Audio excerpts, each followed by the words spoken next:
The war in Ukraine has entered day 32 and Russia's war machine is not slowing down. The Russian Defense Ministry shared video footage of an airstrike on a Ukrainian Buk missile system performed by an Iskander missile.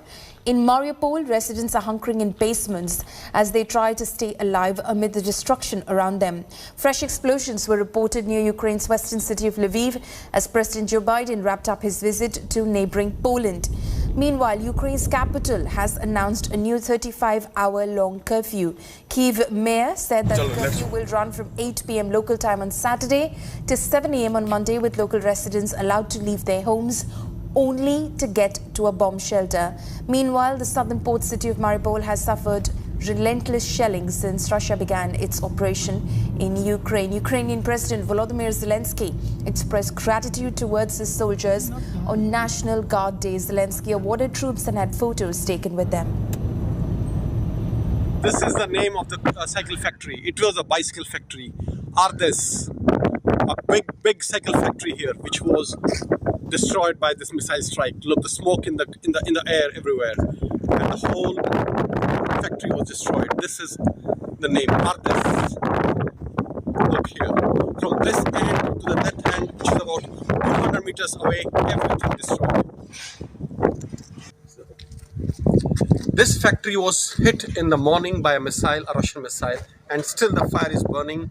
And it looks like that attacks, which we suppose have probably stopped, are still going on, but they have not happened in the Kyiv city proper. This place is about 15 to 20 kilometers away from the city, very close to Irpin, where the fighting is going on, and we can hear anti-tank weapons firing probably on Russian tanks, and this firing is probably done by the Ukrainian forces. This is Rajesh Pawar for India Today on the 31st day of the war. I'm right now here in the old quarters of Kyiv city. This is wartime, 31st day of the war, and people are having a small concert here, and they are trying to find some little joys. Please show up, focus for some time.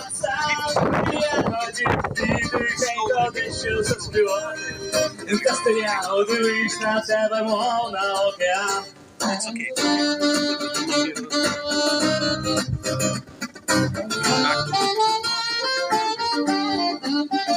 So this is a small concert which is going on. A friend of mine informed that this is how people in these war times are trying to cope up and trying to find some kind of solace and happiness in these difficult times. Can you show the cathedral also?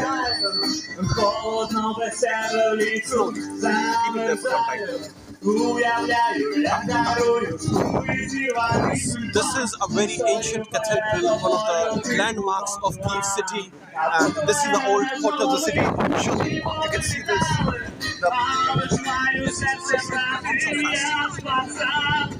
Cobblestones, the streets. This is the old quarters of Kyiv city.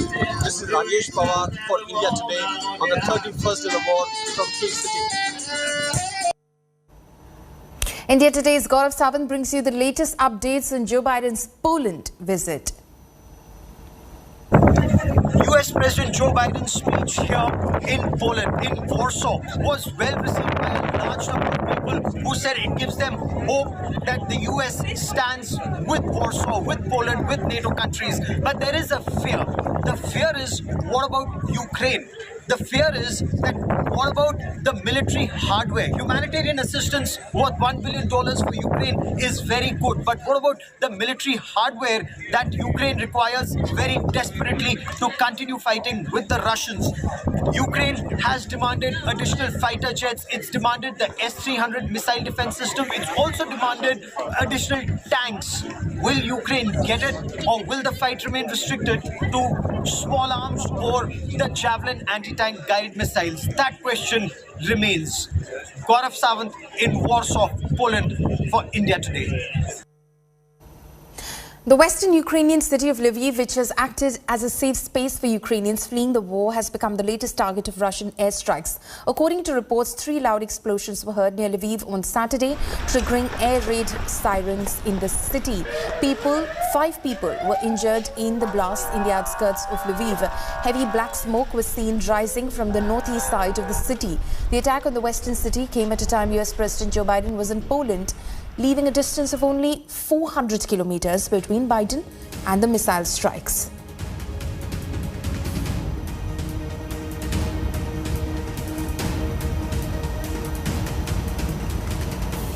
US President Joe Biden's Poland visit concluded with a massive statement against Russian aggression. After meeting the refugees who fled Ukraine amid the Russian assault, the US President called Putin a butcher. In a first since the start of the war, Biden held a meeting with Ukrainian ministers in Warsaw. Sending across a message of solidarity, Biden praised Ukrainian President Zelensky and said that the entire world is standing with Ukraine. Earlier, the US President visited Ryazov, a town close to the Ukrainian border, where the US troops are stationed. The West has piled sanctions on the Russian economy, and the latter is already crumbling under the weight of it. What were the commitments with this? I mean, Ukraine? you see this, and you're dealing every day with Vladimir Putin. I mean, look at what he's done to these people. What does it make you think? He's a butcher. Russia was bent on violence from the start. I know not all of you believed me and us when we kept saying they are going to cross the border, they are going to attack. Repeatedly, he asserted we had no interest in war, guaranteed he would not move. Repeatedly saying he would not invade Ukraine. Repeatedly saying Russian troops along the border were there for training, all 180,000 of them. There's simply no justification or provocation for Russia's choice of war. It's an example of one of the oldest human impulses, using brute force and disinformation to satisfy a craving for absolute power and control. The private sector is acting as well. Over 400 private multinational companies have pulled out of doing business in Russia, left Russia completely, from oil companies to McDonald's. As a result of these unprecedented sanctions, the ruble almost is immediately reduced to rubble. The Russian economy, that's true, by the way, takes about 200 rubles to equal $1. The economy is on track to be cut in half in the coming years. It was ranked, Russia's economy was ranked the 11th biggest economy in the world before this invasion. It will soon not even rank among the top 20 in the world. American forces are in Europe, not in Europe, to engage in conflict with Russian forces. American forces are here to defend NATO allies. Yesterday I met with the troops that are serving alongside our Polish allies to bolster NATO's frontline defenses. The reason we want to make clear is their movement on Ukraine don't even think about moving on one single inch of NATO territory. We have sacred obligation. We have a sacred obligation under Article 5 to defend each and every inch of NATO territory. Against the backdrop of sanctions and the withdrawal of foreign companies from Russia, Russians are facing a shortage of several drugs, which has resulted in massive panic buying of medicines by citizens. Here's a report. Second month of the war. Amidst devastation in Ukraine, sanctions hit Russia too continues to take a blow. Rising inflation and panic buying by Russians are the order of the day. Sanctions imposed by the West continue to impact every ordinary Russian. With several US-based drug makers deciding to put an end to their operations in Russia, citizens are panic buying essential medicines. Queues of patients can be seen lining up in Moscow's pharmacies, fearing a shortage.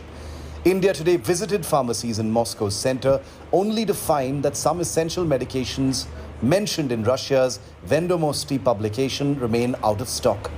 My case was searching for a medicine called Eutirox, or its substitute L-thyroxine. It's intended to help with steroidal diseases, one that my grandma has. I checked multiple of pharmacies, but all of them were empty. Russian pharmacies are finding it difficult to pay for deliveries. The medical crisis is a major immediate fallout of the sanctions which have cut off Russian banks from the international financial system SWIFT used by many of those banks. We're also announcing new sanctions of more than 400 individuals and entities in alignment with the European Union. More than 300 members of the Duma, oligarchs and Russian defense companies that fuel the Russian war machine. While Russian authorities claim that there are no problems with the production and supply of food and medicine, the on-ground reality speaks for itself. People have to stand in queues and people have to make reservations, and they only can receive this tablet and one of this medication for one person. So this is why we have seen the frightening Russians who were trying desperately to find this medication. Elna Banazarov, especially for India Today, reporting from Moscow.